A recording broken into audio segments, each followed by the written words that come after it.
bringing Israel to the world. This is IBN News. In for Susan Michaels, I'm Joe Israel. As evening approaches the Gaza Strip, Palestinian protesters come to the border fence with homemade stun grenades and Molotov cocktails to hurl towards Israeli soldiers. The purpose is to harass the Israeli border forces, but analysts warn it's a dangerous game.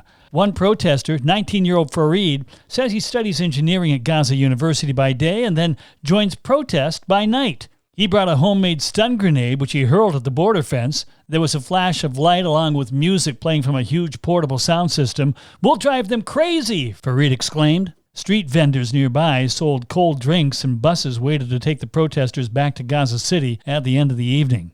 Kobi Michael, a former Israeli strategic affairs official, says Hamas thinks they can control the level of violence, adding this might be a miscalculation because Israel's losing its patience. Palestinian prisoners set fire to several cells in Ketziot and Ramon prisons in southern Israel in protest of Israeli Prison Services' decision to scatter them between different prisons after an escape from maximum security Gilboa prison earlier this week. Palestinian Islamic Jihad prisoners set 7 cells ablaze in Ketziot, and Ramon fires were started in cells in 2 different sections of the prison. Several other detention facilities where security prisoners are being held have reported unrest as well.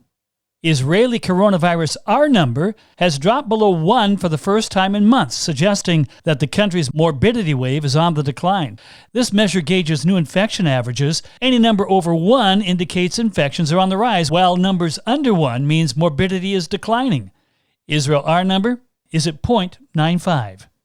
And the last known Jew in Afghanistan has left for the U.S. after the Taliban terror group took over the Islamic country last month. Zebulon Simantov in the past said he refused to leave Afghanistan in order to care for the last synagogue in the country located in Kabul. Simantov, alongside 30 of his neighbors, were evacuated by bus, departing Afghanistan to a neighboring country after he was convinced to leave by an Israeli-American businessman who said, "We explained to him that gunshots outside the house were approaching."